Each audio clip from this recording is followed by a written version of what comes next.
वैसे तो ये इंसान एक आम सा सैलरी मैन है जो कि सारा दिन गधा मजदूरी करता है, पर इसे गेम्स खेलना भी काफी अच्छा लगता है। और जब भी ये गेम्स को प्ले करता है तो ये अपनी एज भूल जाता है। और वैसे ये 38 इयर्स का एक अधेड़ आदमी है। जिसके बाद ये अपने कैरेक्टर को डिजाइन करना शुरू करता है, जिसका नाम ये रखता है अर्थ। और ये सारी की सारी उन्हीं स्किल्स को चूज करता है जो सारी अंडर पावर्ड होती हैं। जिसके बाद वो ये बताता है कि उसने जानबूझकर ऐसी स्किल्स को चूज किया है ताकि बाकी प्लेयर्स उसके साथ ना खेलें और वो अकेला ही इस गेम को काफी अच्छे से एक्सप्लोर कर पाए। सीन चेंज होता है और हमारा ये मेन कैरेक्टर यानी कि अर्थ इस वर्ल्ड में आ चुका है। और ये वर्ल्ड बाकी गेम्स की तरह नहीं है। इस वर्ल्ड में आप कुछ भी कर सकते हो। अगर आप एक क्राफ्टमैन बनना चाहते हो तो वो भी आप काफी इजीली बन पाओगे। और इस वर्ल्ड में आपको किसी भी फाइनल बॉस के साथ फाइट नहीं करनी है, जो कि काफी कूल बात है। और अगर आप अपने दोस्तों के साथ मस्ती करना चाहते हो तो वो भी आप काफी इजीली कर पाओगे। अर्थ इस वर्ल्ड में आ चुका है और सामने से एक लड़की उसे आवाज लगाती है, अरे सुनो, तुम एक न्यू प्लेयर हो ना, तो तुम्हें कुछ सामान चाहिए, जल्दी से यहाँ पर आ जाओ। अरे यार, ये लड़की मुझे बुला क्यों रही है। और तभी एक सोने से लिपटा हुआ आदमी यहाँ पर आता है जो कि अर्थ से ये कहता है, अबे ओए, क्या तुम नहीं जानते कि वो एक काफी यूजलेस चीज होती है। और वो इसे लात मारकर नीचे गिरा देता है। अर्थ ये सोचता है, अरे यार, इस वर्ल्ड में मेरा पहला दिन है और मेरे साथ क्या क्या हो रहा है। यही पास में हम एक बंदे को देखते हैं जो एक लड़की के साथ शॉपिंग कर रहा होता है और वो लड़की अर्थ को नोटिस कर लेती है। अब अगले सीन में हम ये देखते हैं कि अर्थ यहाँ के ट्रेनिंग हॉल में आ जाता है जहाँ पर सारे लोग प्रैक्टिस कर रहे होते हैं। तो वो डिसाइड करता है कि वो भी काफी प्रैक्टिस करेगा, पर जैसे वो एरो को शूट करता है तो ये काम भी उससे सही से नहीं होता। जिसके बाद वो काफी हार्ड प्रैक्टिस करता है और उसका लेवल 5 हो जाता है। और अब उसकी अलग अलग प्रैक्टिस स्टार्ट हो जाती हैं। और जब वो सारी प्रैक्टिस खत्म कर लेता है तो वो इस जगह से बाहर आ जाता है। वो ये सोचता है कि मैंने अब सारी की सारी मिनिमम प्रैक्टिस खत्म कर ली हैं और अब मैं इस वर्ल्ड में काफी आराम से सरवाइव कर सकता हूँ। लेकिन जैसे वो ग्राउंड में आता है वो ये देखता है कि यहाँ पर पहले से ही काफी सारे लोग आकर इकट्ठे हुए हैं जो कि हंटिंग कर रहे हैं। जिसको देखकर अर्थ काफी निराश हो जाता है। उसे ऐसा लगता है कि आज उसे हंटिंग करने का मौका नहीं मिलेगा। मुझे ऐसा लगता है कि आज मुझे हर्ब्स कलेक्ट करने के लिए ही जाना चाहिए। अर्थ ने काफी सारे हर्ब्स को इकट्ठा कर लिया होता है। जिसके बाद वो अप्रेजल स्किल का इस्तेमाल करता है और इन हर्ब्स को आइडेंटिफाई करना शुरू करता है। और वो इन सारे हर्ब्स को काफी जल्दी ही आइडेंटिफाई कर लेता है। पहली हर्ब जो उसे यहाँ पर मिली है उसका नाम है सफोकेशन हर्ब। और जो भी इसे खाएगा उसकी सांसें रुक जाएंगी, यानी कि वो भगवान को प्यारा हो सकता है, तो कोई भी इसे ना खाए। और उसे इस बात पर काफी गुस्सा आ रहा होता है कि अगर वो गलती से इस हर्ब का इस्तेमाल कर लेता तो उसकी जान की जा सकती थी।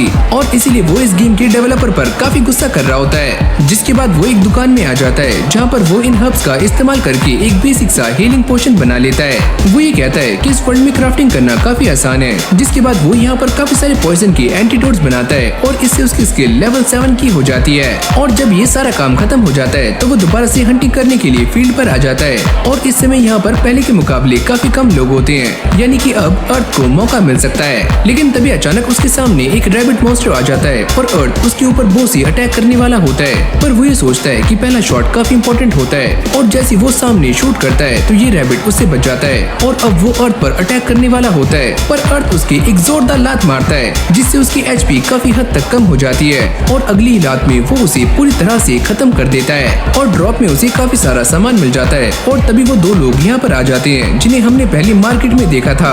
और ये बंदा अर्थ को देखकर काफी जोर जोर से हंसना शुरू कर देता है और वो जमीन पर गिर जाता है। अर्थ ये सोचता है, अभी ओए, इसे क्या हुआ। वो अर्थ को ये बताता है, जब तुम फाइट कर रहे थे तो तुम काफी अजीब सी आवाजें कर रहे थे, जैसे कि हु हा। पर इन दोनों को ही अर्थ का फाइटिंग स्टाइल काफी अच्छा लगता है और ये अर्थ को फ्रेंड रिक्वेस्ट भेजते हैं। और अब ये तीनों दोस्त बन जाते हैं ताकि ये फ्यूचर में एक साथ काम कर पाएं। यानी कि ऐसा भी हो सकता है कि ये आगे चलकर एक पार्टी को फॉर्म करें। और अब ये दोनों यहाँ से निकल जाते हैं। अर्थ ये सोचता है कि मुझे एक छोटे से मॉन्स्टर को हराने में काफी मेहनत करनी पड़ी, यानी कि मुझे और भी ज्यादा एक्सपीरियंस चाहिए, जिसके लिए मुझे और भी ज्यादा प्रैक्टिस करनी होगी। अब ये दोबारा से एक रैबिट मॉन्स्टर के पास आ जाता है और छुपकर उसके ऊपर नजर रख रहा होता है। और ये रैबिट भी उसे नोटिस कर लेता है और यहाँ से भागने का ट्राई करता है। ये देखकर अर्थ उसके ऊपर विंड नीडल का इस्तेमाल करता है और उसे एक ही झटके में खत्म कर देता है। ये चीज काम तो कर गई, पर मुझे ऐसे रहना होगा ताकि कोई भी मुझे नोटिस ना कर पाए। और तभी अर्थ को एक बात याद आती है कि उसके पास एक और स्किल है जिसका नाम है स्नीक स्किल, पर वो इसका इस्तेमाल भागने में नहीं कर सकता।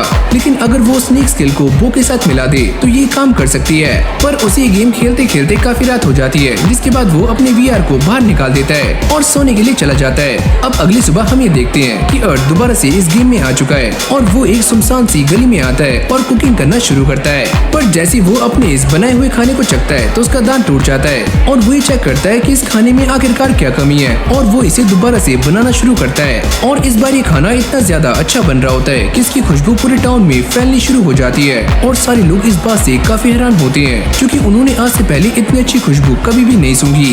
अभी सारे के सारे लोग अर्थ के पास आकर इकट्ठे हो जाते हैं और उससे इस खाने की डिमांड कर रहे होते हैं और अर्थ उनसे ये कहता है कि जो भी मेरे इस खाने के 100 रुपए देगा मैं ये खाना उसे दे दूंगा। पर उसे इस बात पर पूरा यकीन होता है कि उसने इसका प्राइस पहले ही 20 गुना बढ़ा दिया है तो कोई भी इसे अफोर्ड नहीं कर पाएगा।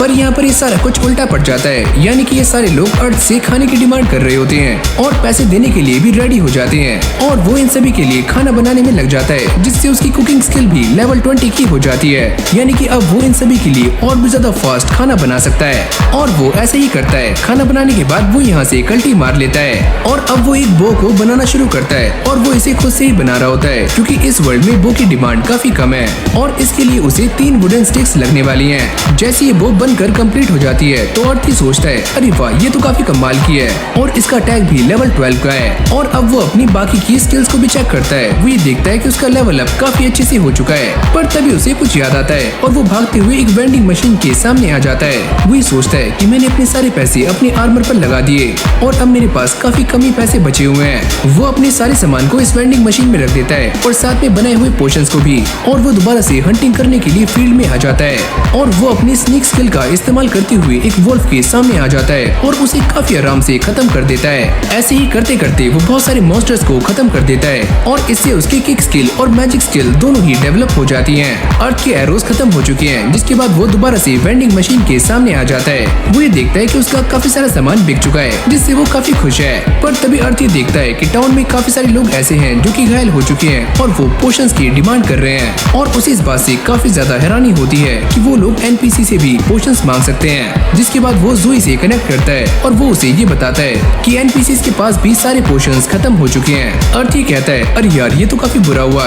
ज़ोई उसे कहता है पर हाँ ये बुरी बात तुम्हारे लिए है क्योंकि तुमने ही वेंडिंग मशीन में काफी सारे पोशंस रखे थे और अब वो सारे लोग तुम्हारे पास ही आने वाले हैं ताकि वो तुमसे पोशंस ले पाए। अगली पल सारे के सारे लोग अर्थ को आकर घेर लेते हैं और वो ये कहते हैं कि प्लीज हमें पोशंस दे दो, हमें उसकी काफी नीड है। अर्थ उनसे कहता है अरे थांबा थांबा तुम लोग काफी सारे हो तो चलो एक काम करते हैं कि तुम में से हर इंसान बस 5 ही पोशंस खरीद सकता है और एक पोशन की 40 रुपए हैं। सभी लोग ये सुनते ही पोशंस लेने के लिए रेडी हो जाते हैं। तभी ज़ोई और मिली भी यहाँ पर आ जाते हैं और वो ये कहते हैं कि हम क्राउड को संभाल लेंगे, तुम बस पोशंस बनाओ। और वो इस काम पर लग जाता है और उसने काफी सारे पोशंस बनाकर बेच दिए होते हैं। पर वो ये देखता है कि हर्ब्स खत्म हो चुकी है जिसके बाद वो बाकी लोगों से ये कहता है कि हर्ब्स खत्म हो चुकी है तो अब मैं पोशंस नहीं बना पाऊंगा। और तभी अचानक से वही गोल्डन छपरी यहाँ पर आ जाता है जो कि अर्थ से ये कहता है और ओए बच्चे तुम्हारे पास जितने भी बचे हुए पोशंस हैं वो सारे मुझे दे दो। अर्थ उससे ये कहता है वो पोशंस तुम्हारे नहीं है, वो मैं उन्हें देने वाला हूँ जो कि काफी टाइम से लाइन में खड़े हुए हैं। अभी ओए तेरी भैंस की मुझसे पंगे लेगा तू। और जैसे वो अर्थ को मारने के लिए आगे आता है तो ज़ोई उसके सामने आ जाता है पर वो ज़ोई को टक्कर मारकर नीचे गिरा देता है। अर्थ को ये देखकर काफी गुस्सा आता है और जैसे ये बंदा भीड़ की तरफ देखता है तो सारी भीड़ इसे गाली दे रही होती है। अभी ओए नल्ले यहाँ से भाग जा यहाँ से। अर्थ उससे कहता है क्या तुम इन सारे लोगों का गुस्सा देख रहे हो कि सारे लोग तुम्हारी चटनी बना देंगे। पर वो ये कहता है कि मैं तुमसे डरने वाला नहीं हूँ और ना ही इन सभी से, तो चलो मैं तुम्हें डुएल के लिए चैलेंज करता हूँ, आकर मुझसे फाइट करो। ज़ोई उसे ऐसा करने से मना कर रहा होता है पर अर्थ इस चैलेंज को एक्सेप्ट कर लेता है जिसके बाद वो दोनों एक अलग ही डायमेंशन में आ जाते हैं। अगली पल ये बंदा अर्थ पर एक काफी खतरनाक अटैक करता है पर अर्थ उससे बच जाता है और वो उसके चेहरे पर एक जोरदार लात मारता है और बाद में वो अपनी बो का इस्तेमाल करता है और उसे एक ही झटके में खत्म कर देता है। और इस नल्ले को समझ नहीं आता कि वो एक आर्चर से कैसे हार सकता है और ये दोनों इस डायमेंशन से बाहर आ जाते हैं और अर्थ इस डुएल को जीत चुका है। सभी लोग अर्थ की काफी तारीफें कर रहे होते हैं और उसे काफी ज्यादा चेयर अप कर रहे होते हैं। उस गोल्डन वाले बंदे के साथ ही उसे उठाकर यहाँ से भाग जाते हैं, यानी कि रफू चक्कर हो जाते हैं। अर्थ सभी से कहता है कि कल मैं अपनी शॉप को दोबारा से खोलने वाला हूँ तो सारे लोग रेडी रहना। और अब अर्थ इस गेम को लॉग आउट कर देता है और वो ये सोचता है कि मैंने आज जो हार्ड वर्क किया था मुझे उसका पे आउट मिल चुका है। और तभी उसे ज़ोई की तरफ से एक फ्रेंड रिक्वेस्ट आती है, यानी कि वो ये चाहता है कि अर्थ उसकी पार्टी में शामिल हो जाए। अब अर्थ ये बताता है कि इस वाले वर्ल्ड में काफी सारे चेंजेस आ चुके हैं और जब से एनपीसीज के पास से वो पोशंस खत्म हुए थे तो इस वर्ल्ड में लोगों को ये लगने लगा कि मेडिकल स्किल भी काफी इंपॉर्टेंट स्किल है और सभी लोग उसे सीखने लगे। फिर हमें अर्थ को दिखाया जाता है जो कि ज़ोई के पास आ जाता है और वही देखकर काफी शॉक्ड हो जाता है कि ज़ोई एक गिल्ड मेंबर है और वो उसे बाकी लोगों से मिलवाता है जो कि ब्लू के मेंबर्स होते हैं जो अपने अपने बारे में इंट्रोडक्शन देना शुरू करते हैं। इस लड़की का नाम है नोरा, यानी कि नोरा फतेही। ज़ोई उससे कहता है अभी ओए अर्थ बस इसे फ्लैट मत कहना वरना ये तुम्हारी चटनी बना देगी। और ऐसे ही बाकी लोग भी अपना इंट्रोडक्शन देते हैं, पर जब अर्थ अपना इंट्रोडक्शन देने वाला होता है तो ये सारे लोग उसे शांत कर देते हैं क्योंकि ये सारे ही अर्थ को पहले से ही जानते हैं। लेकिन अर्थ को उनकी पार्टी में शामिल होने में काफी अजीब लग रहा होता है क्योंकि वो एक आर्चरर है और ये एक बैलेंस पार्टी नहीं होगी। जिसके बाद नोरा ये बताती है कि यहाँ पर कुछ लोग ऐसे हैं जो कि हीलिंग मैजिक का इस्तेमाल कर सकते हैं। अब ज़ोई उन्हें आगे का प्लान बताता है कि वो सारे मिलकर एक वाइल्ड बियर को हराने वाले हैं। अर्थ उससे कहता है पर वो तो एक काफी टफ अपोनेंट है। अरे हाँ वो बात तो ठीक है, पर हम भी काफी स्ट्रॉन्ग है क्योंकि तुम हमारे साथ हो। ये सुनकर अर्थ को थोड़ा सा अजीब लगता है। उसे ये लगता है कि ये सारे मिलकर उसके कंधे पर रखकर बंदूक चला रहे हैं। अर्थ उनसे कहता है कि मैंने कभी भी एक वाइल्ड बियर से फाइट नहीं की है, वो काफी स्ट्रॉन्ग और फास्ट होते हैं। पर ज़ोई उसकी बातों को नजरअंदाज कर रहा होता है। देखो अगर हमने उस वाइल्ड बियर को हरा दिया तो अर्थ हमारे लिए काफी अच्छा खाना बनाएगा। अभी क्या मुझे खाना भी बनाना पड़ेगा। अब अगली सीन में सारे जंगल में आ जाते हैं जहाँ पर अर्थ अपनी स्किल का इस्तेमाल करके ये पता लगाता है कि सामने काफी सारे वाइल्ड बियर्स हैं और वो सारे झुंड में हैं। ये सुनते ही मिली ज़ोई के ऊपर बफ मैजिक का इस्तेमाल करती है, पर अर्थ उनसे कहता है कि मैं ग्रुप से थोड़ा सा दूर जा रहा हूँ और मैं अपनी स्नीक स्किल का इस्तेमाल करूंगा।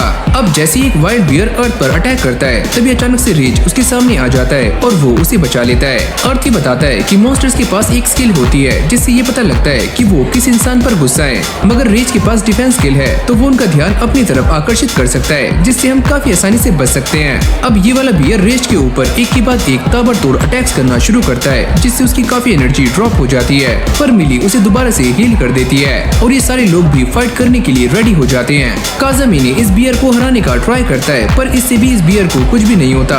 जिसके बाद मिली अपने फायर मैजिक का इस्तेमाल करती है पर इससे भी ये बियर टच से मस नहीं होते। मुझे ऐसा लगा था कि ये बियर काफी कमजोर होंगे पर मैंने इन्हें अंडर एस्टिमेट कर लिया, ये तो काफी स्ट्रॉन्ग है। नूरा कहती है मेरी पावर्स भी खत्म होने वाली हैं, लगता है मुझे नाच के दिखाना पड़ेगा।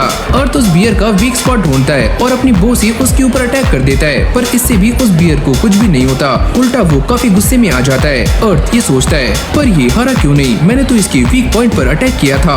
वो ये देखता है कि ये बियर काफी गुस्से में है, जिसके बाद वो विंड बूस्टर का इस्तेमाल करता है और इस एरो को बियर की बॉडी में और भी अंदर तक घुसा देता है और इससे उसे काफी दर्द हो रहा होता है। मिली अपना फाइनल अटैक करती है और इस बियर को एक ही झटके में खत्म कर देती है। जिसके बाद ज़ोई सभी से माफी मांगता है। वो ये कहता है कि मैं इस बात को नहीं जानता था कि ये बियर्स इतने ज्यादा स्ट्रॉन्ग होंगे। अर्थ उनसे कहता है अरे यार कोई बात नहीं, वैसे भी मैं तुम सभी के लिए एक न्यू डिश लाया हूँ, चलो उसको खाते हैं। और ये सुनते ही सारे लोग काफी खुश हो जाते हैं। अब अगले सीन में सारे बैठकर अर्थ का बनाया हुआ खाना खा रहे होते हैं और ज़ोई को ये खाना काफी अच्छा लगता है। नोरा उससे पूछती है कि अर्थ तुमने ये खाना कैसे बनाया, ये रेसिपी तो काफी रिच है और इसमें डलने वाले इंग्रेडिएंट्स भी काफी मुश्किल से मिलते हैं, वो काफी रेयर हैं। अर्थ उसे सारा कुछ एक्सप्लेन करता है कि ये वाली रेसिपी इतनी भी रिच नहीं है, बस इसे बनाने का तरीका थोड़ा सा कॉमन है, लेकिन अगर तुम रेसिपी को कॉपी कर भी लेते हो तो इसमें तुम्हारा हार्डवर्क चाहिए जिससे ये रेसिपी काफी अच्छी बनती है और खाने में काफी मजा आता है। अब जैसे इन सभी का खाना पीना हो जाता है तो ज़ोई ये कहता है अरे वाह आज तो काफी मजा आया, चलो अब वापस चलते हैं। लेकिन जाने से पहले ये सारे लोग अर्थ को एक फ्रेंड रिक्वेस्ट सेंड करते हैं और वो भी इससे काफी खुश हो जाता है और ये उसका इस वर्ल्ड में पहला एडवेंचर था जो कि उसने एक पार्टी के साथ पूरा किया। पर अगली सीन में हम ये देखते हैं कि अर्थ टपक चुका है और वो ये बताता है कि उसके साथ ऐसा कैसे हुआ और वो जंगल में काफी सारे मॉन्स्टर्स को मारने के लिए आया था और तभी उसके सामने एक बी मॉन्स्टर आ जाती है जो कि दिखने में काफी बड़ी और खतरनाक थी। अब जैसे ये उसके ऊपर एरो से अटैक करता है तो वो भी इससे बच जाती है और ये एरो जाकर सीधा एक आंट को लगती है जिससे उस आंट को काफी गुस्सा आ जाता है और वो अपने साथियों के साथ मिलकर अर्थ पर अटैक करना शुरू कर देती है जिससे अर्थ को एक के बाद एक बिजली के खतरनाक झटके लग रहे होते हैं और वो अपनी बॉडी को मूव भी नहीं कर पाता और यही वो रीजन था जिसकी वजह से अर्थ मारा गया। लेकिन वो अपनी गलती को लेकर काफी रिग्रेट फील कर रहा होता है, मुझे आगे से और भी ज्यादा ध्यान रखना होगा।